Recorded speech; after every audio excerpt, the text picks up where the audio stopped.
All right, welcome to week 9 of Intro to American Government, my choice students. Now, this week is going to be a little bit different than the last couple of weeks.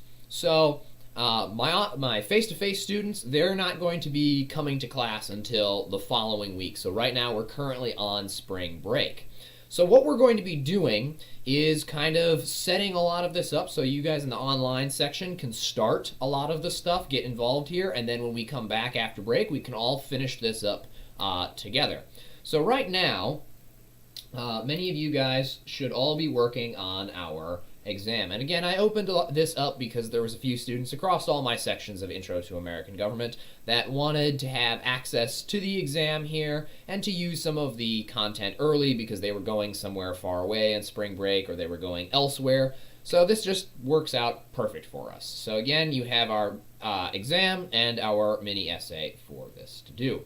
Now, this week, we are going to be looking at the concept of opinion and participation. And I think this is a really cool concept because we're going to be looking a lot at data, a look at a lot of reasons why people participate in politics and how over time we've expanded the tent to include more people. So what we're going to be looking at in our lecture this week is some of the core concepts of data collection, of participation in politics.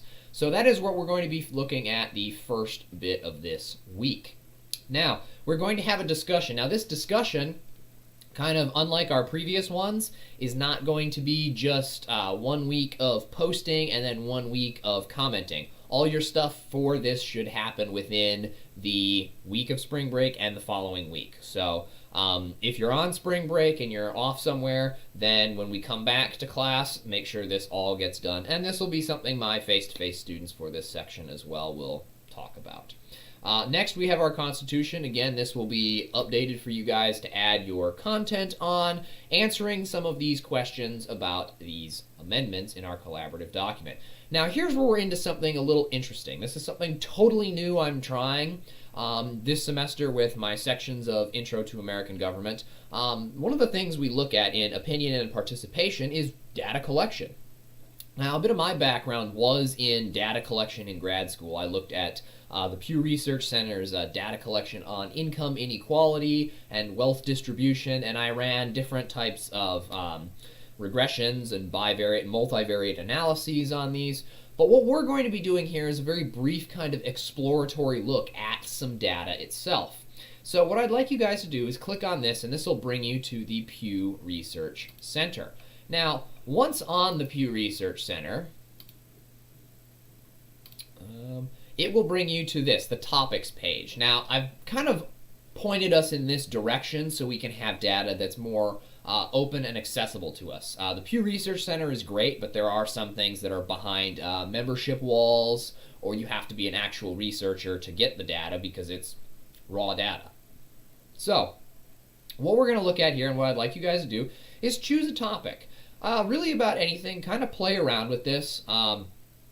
So, for example, let's just say you've chosen gun policy. So that'll bring you to this big, huge list of articles about gun policy. Now, some of these are a little older now, so if you're picking a topic here, make sure it's got a little more recent stuff on it. So the most recent one here is from 2018, excuse me.